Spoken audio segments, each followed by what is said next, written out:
Johnny Dollar.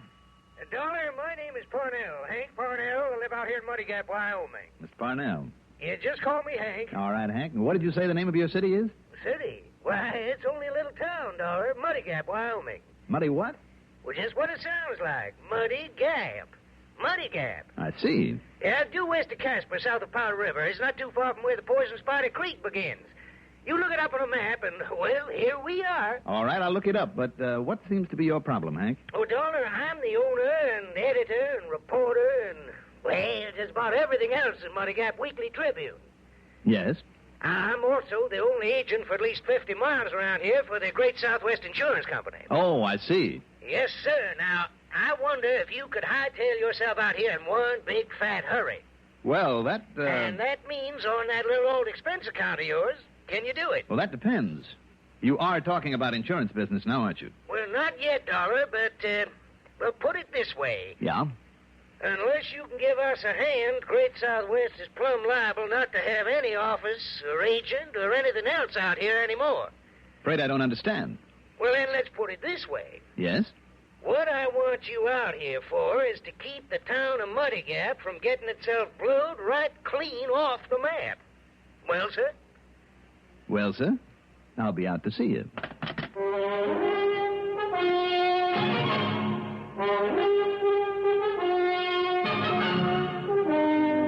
The CBS Radio Network brings you Mandel Kramer in the exciting adventures of the man with the action-packed expense account, America's fabulous freelance insurance investigator. Yours truly, Johnny Dollar.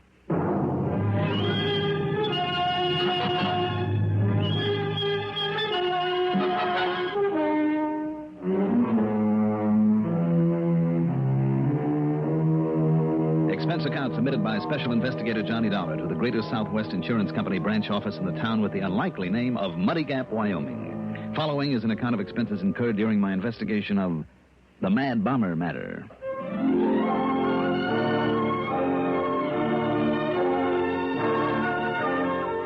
Expense account item 1.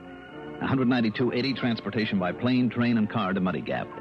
That includes a stop and bite of late supper at Casper, Wyoming, where I picked up a rental car. Muddy Gap is in the middle of thousands of acres of range land for beef cattle in what used to be Indian country, where the Sioux and Cheyenne carried out many a bloody raid against wagon trains plodding along the old Oregon Trail.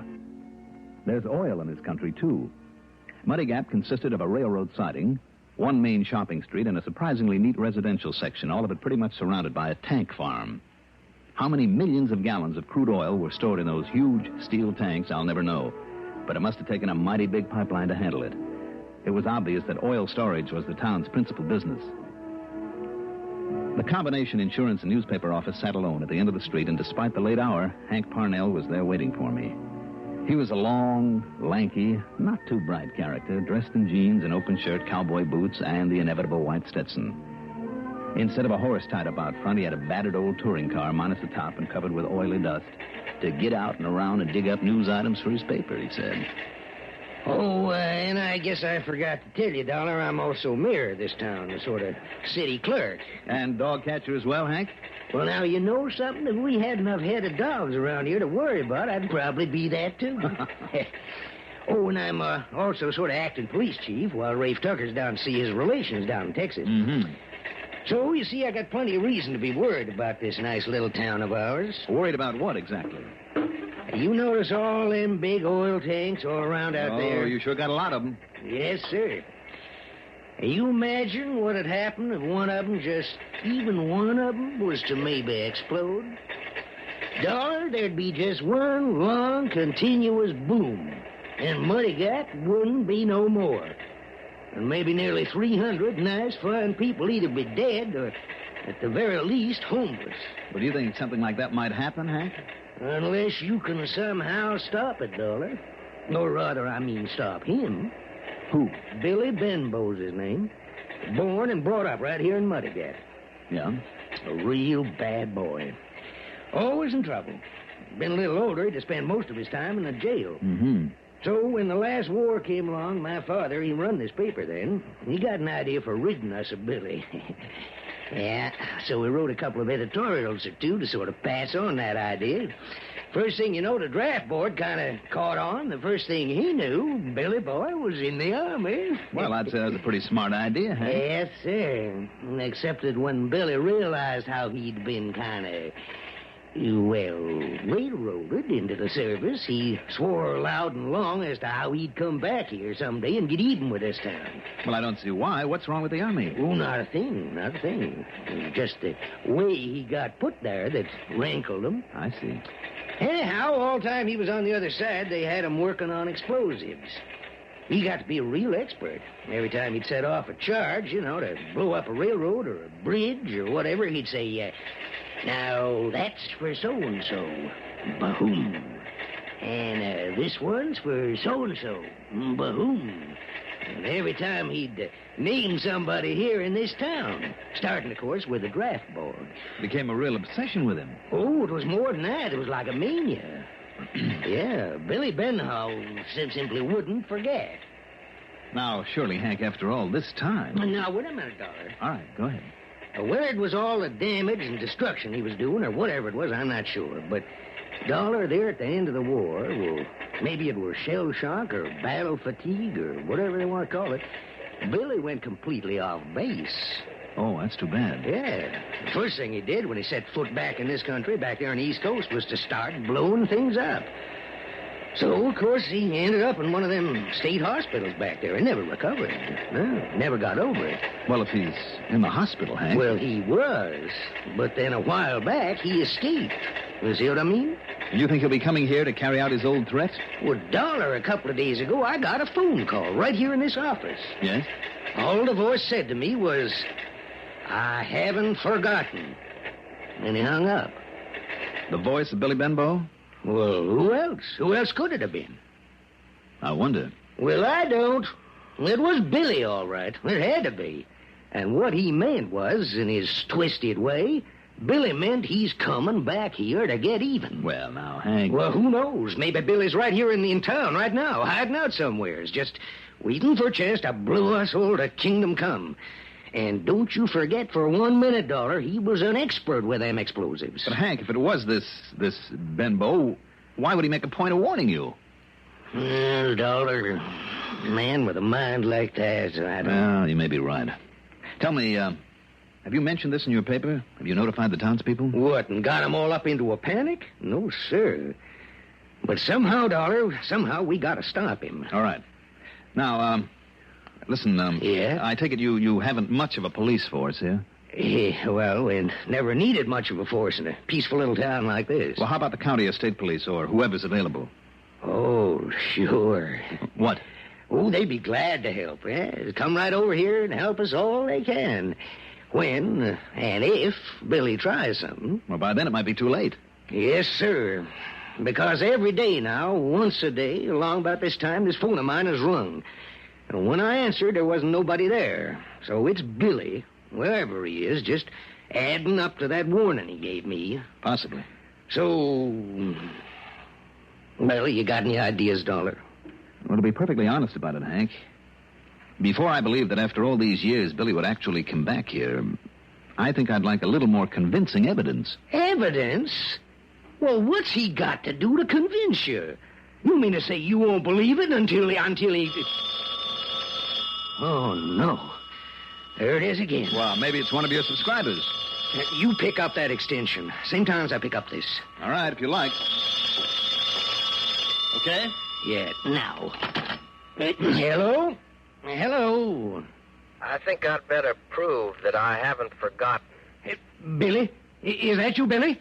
That's right. Billy Benbow. Now listen, Billy. Hello?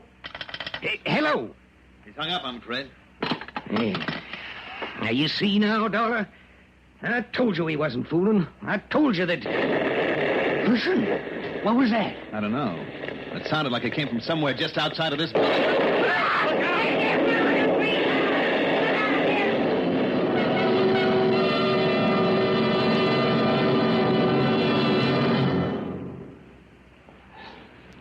Remember how much racket automobiles used to make? Time was you practically had to bellow to make yourself heard above the chatter and roar of the engine, the howl of the wind rushing by, and the rattling a rough road gave your poor old buggy and brains. Nowadays, with vastly improved automotive engineering and magnificent new superhighways, you literally purr along the road. This is a vast improvement, but one that can offer danger if you're not alert. You're sitting behind the wheel with the miles of highway unrolling smoothly beneath you. Suddenly, a sharp curve jumps in front of you, and you find that you have to use all the skill of a professional racer to navigate that curve without getting into real big trouble. Your car was so quiet that your speed had crept up stealthily during those long miles of straightaway. You were burning along without realizing it. The point here, a simple one, is this. Your speedometer was put there for a purpose you can't afford to forget. Keep alert, take care, and get there. The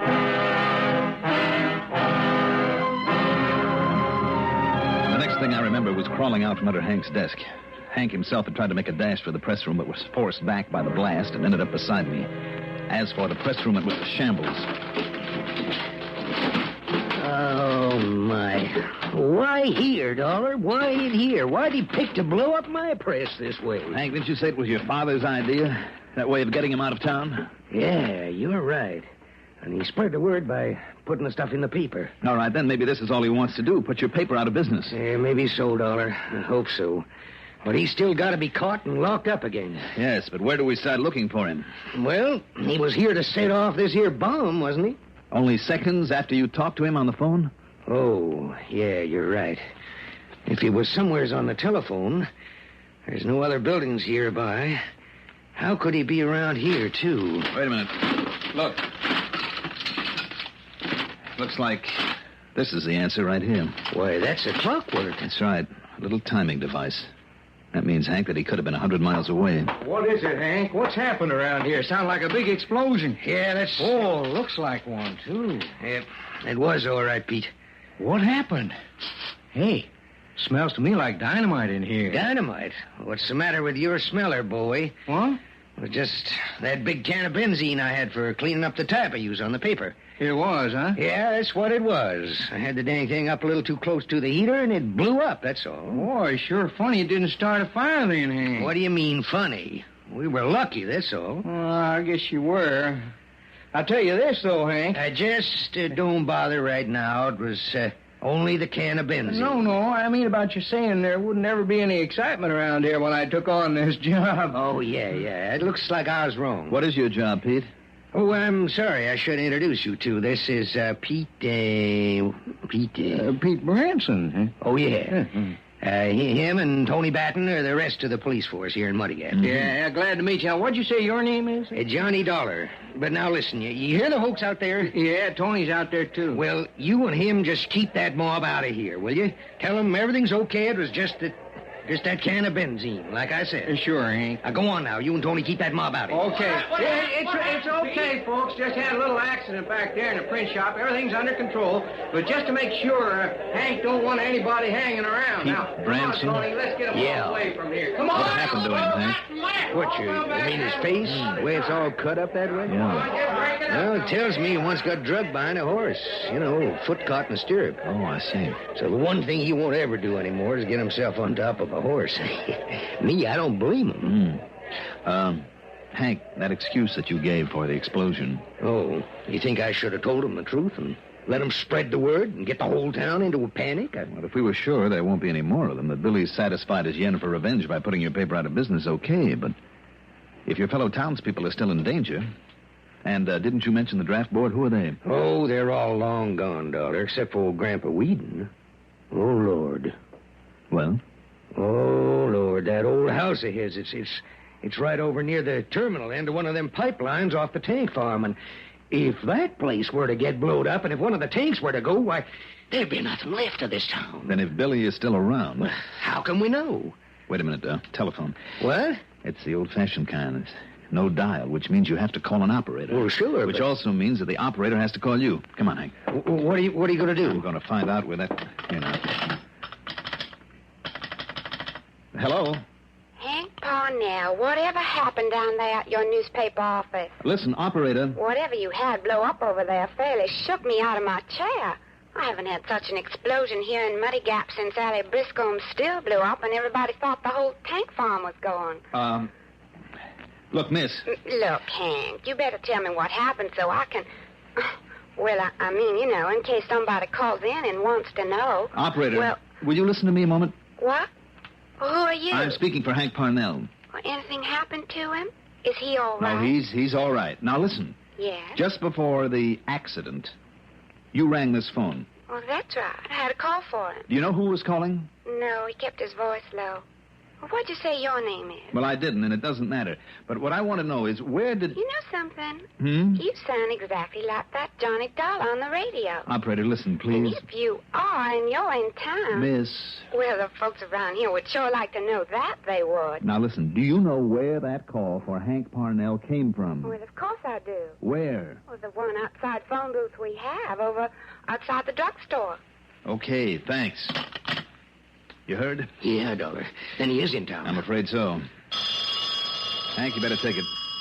Okay. I'll listen in. Hello? You got the sample, Parnell. The big one's coming later. Billy. That's right. Later when? What do you mean by later?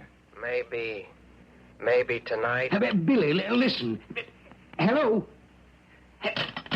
Dollar, we gotta get the people out of this town. 300 of them before he can strike again? I don't know, but we gotta try. It's too late, and you know it. Well, then what can we do? Dollar? It's a long chance, Hank. I know it is. What? But I'm betting that he's been around this town a long time, maybe for weeks. Now, doesn't that mean anything to you? Well, I don't get it. All right, listen. Now, this crazy hunch of mine may be all wrong, but if you'll let me handle this my own way... Will you, Hank? In spite of the fact that it may mean jeopardizing all the people in town. Anything you say, Dollar, as long as we do something. All right. Those two boys on the force. Do you know where to reach them right now? Who, Tony and Pete? Yes. Yes. All right. Call them up and have them come over here. Then if you and they will follow my orders to the letter and without question... Well? We'll do anything. Okay. Get them over here.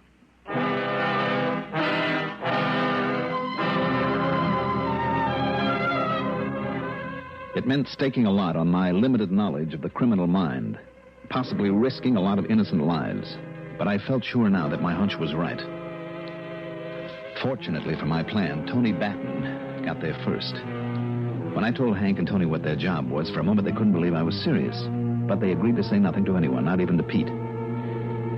Tony went outside, then waited in Hank's old car. When Peter Branson arrived, Hank put him under my orders, and he and Tony took off. And I guess I was right, huh, Mr. Dollar? That was some kind of set explosion in here, wasn't it? That's right, Pete. It was set all right by an expert. And you got some idea who might have done it? Either you and I are going to find out or this town's in danger of being blown to bits. Are you kidding? Not a bit of it. I see you carry a gun. Yes, sir, right here in handy.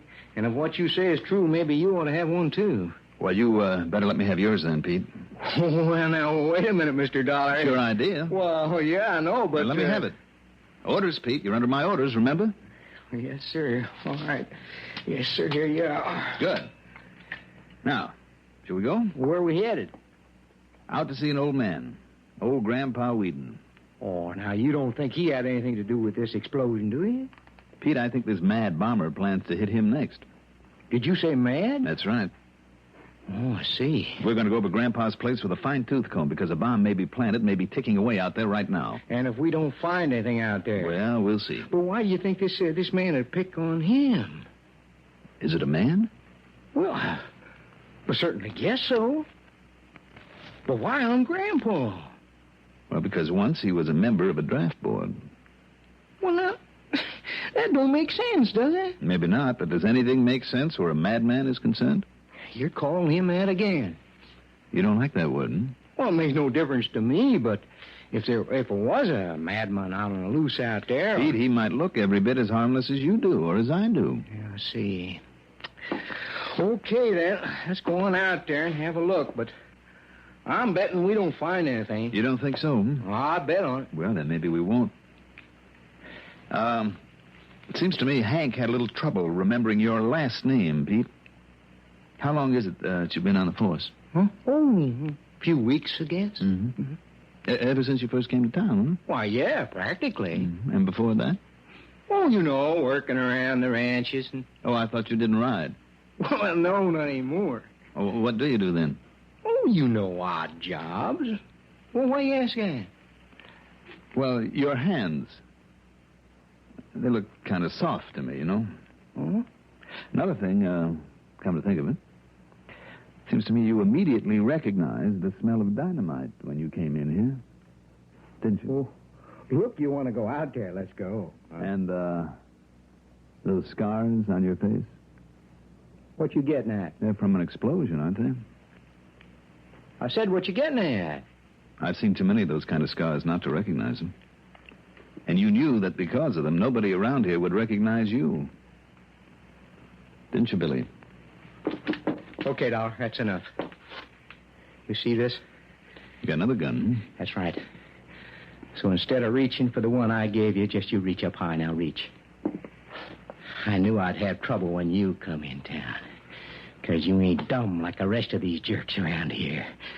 But not anymore, Dollar, because I'm going to kill you. You think so, Billy? Yeah. And then I go back to my place and I get the rig. It's all ready except for the setting of the clock on. Billy? Shut up. You know where I planned it then? Yeah, out by old Grandpa Whedon. You hear me? Out there by the tank farm. And I set the clock, so I only got time to get away. Get away in that nice car of yours, Dollar. Now, Billy, listen to me. No. You're only trying to stall me. So first it's you, and then I go get that rig. This rig, Billy? Huh? This bomb we found over in your room? You found it. You better drop that gun, Billy. No. Come in. Oh, you pull that trigger, Tony, I still get off a shot. He's right. Let me take care of this. Wowee. That's a mighty good left you got there, Dollar. I guess he was right, though, Hank, about you being pretty stupid. Well, now, you just wait. Didn't you think about what might have happened if Tony'd pulled off a shot right next to that bomb you have in your hand? Oh, my gosh. Mm-hmm. You should have. Remarks? Why bother on this one? As for the expense account, let's call it a total of $350. Yours truly, Johnny Dollar.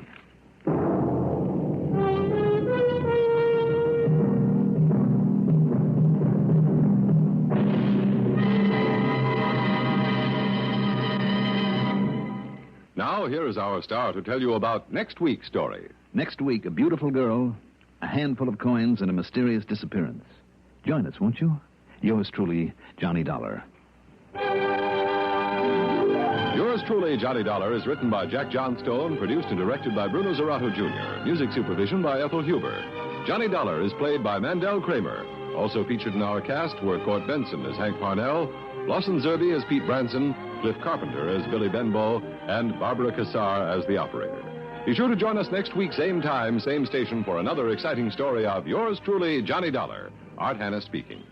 The #1 network for news, expanded CBS News on the CBS Radio Network. This is WROW Music in Albany, New York. A newcomer in town can feel mighty lonesome. Welcome Wagon hostesses make these newcomers feel wanted when they make their cordial Welcome Wagon visits.